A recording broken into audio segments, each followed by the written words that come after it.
अस्सलाम वालेकुम। शफकत अली एडवोकेट। आज हम बात करेंगे फेयर ट्रायल के ऊपर कि हमारा आइन, हमारा कानून फेयर ट्रायल के ऊपर क्या कहता है।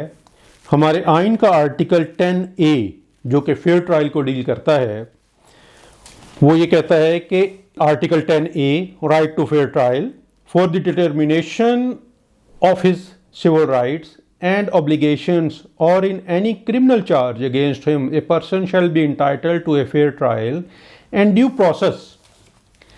Basically, due process of law and right of fair trial का मतलब क्या है? Basically, due process of law and right of fair trial under Article 10A of the Constitution ये बात करते हैं प्रिंसिपल ऑफ नेचुरल जस्टिस के ऊपर or law maxim audi alterum partem. It's in Latin word which means hear the other side. No man should be condemned unheard. Both sides must be heard before passing any order. No case or judgment can be passed, can be decided without listening to point of view of the other party. Law of natural justice demand करता है कि justice should be given to both the parties in a just, fair and reasonable manner. और article 10A equality की बात करता है कि both the parties are equal before the law, before the court and have an equal opportunity of hearing. The principle of natural justice is a concept of common law which means fairness, reasonableness, equality and equity. हमारे मुआशरे में देखा ये गया है कि बहुत सारे एडमिनिस्ट्रेटिव ऑर्डर्स, हमारे अथॉरिटीज़, हमारे इदारे, हमारे इवन जो जुडिशल साइड के ऊपर भी देखा गया है कि जुडिशल प्रोसीडिंग्स में भी जो है वो दूसरी साइड को सुना नहीं जाता और ऐसे एडमिनिस्ट्रेटिव ऑर्डर्स पास कर दिए जाते हैं जिससे कि एक फ़र्द के लीगल राइट्स, उसके करियर, उसके प्रॉपराइटरी राइट्स, उसके लाइफ एंड लिबर्टी वो एडवर्सली इफेक्ट हो जाते हैं और उनको उसके लीगल राइट से डिप्राइव कर दिया जाता है किसी न किसी ऑर्डर को पास करके, without giving any opportunity of hearing, without listening him, without giving him any notice. तो इस सूरत में before any action is taken, affected party must be given a notice to show cause against proposed action or seek his explanation. It's a basic principle of law.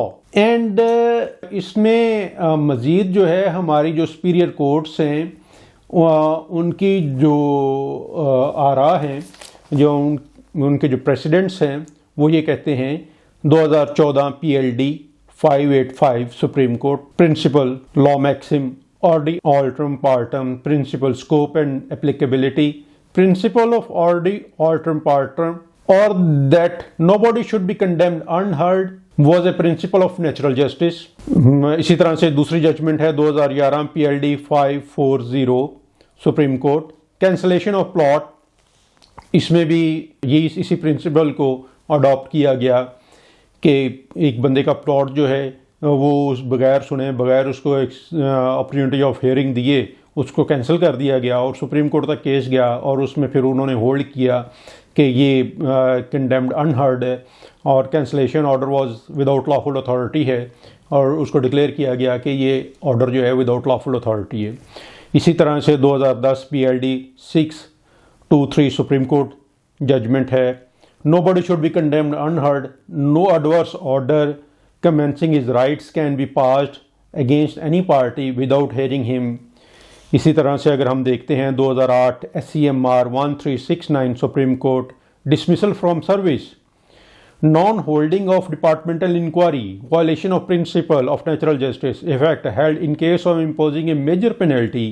The principle of natural justice requires that a regular inquiry was to be conducted in the matter and opportunity of defense and personal hearing was to be provided to the civil servant proceeding against, otherwise civil servant would be condemned unheard. इसी तरह से हम देखते हैं तो 2006 PLC supreme court no person could be condemned unheard, and a notice for an action against a person was the natural right of the person, and every law and rule had to be read in a manner that natural law was to be read in it.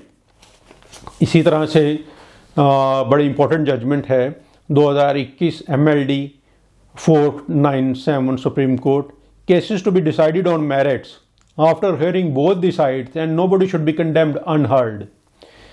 2019 MLD 1362 Karachi high court की judgement है article 10A right of fair trial and due process of law where a person is condemned unheard or an action against a person is taken without resorting to due process of law, provision of article 10A of the constitution is applicable. और इसी तरह से 2019 SCMR 993 supreme court maxim ordi alteram partem perform a promotion against without hearing parties affected by the same, said persons were condemned unheard and the maxim ordi alteram partem was violated by both levels.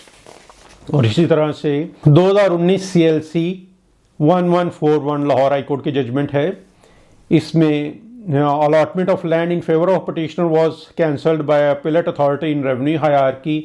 Plea raised by petitioner was that he was not afforded opportunity of hearing, maxim ordi alteram partem applicability validity. Petitioner was not afforded opportunity of hearing despite the fact that record was made available to Board of Revenue, and it could have kept in mind that someone may be affected by such order. Courts below had dilated unspecific findings on issue which was clear violation of doctrine of maxim ordi alteram partem.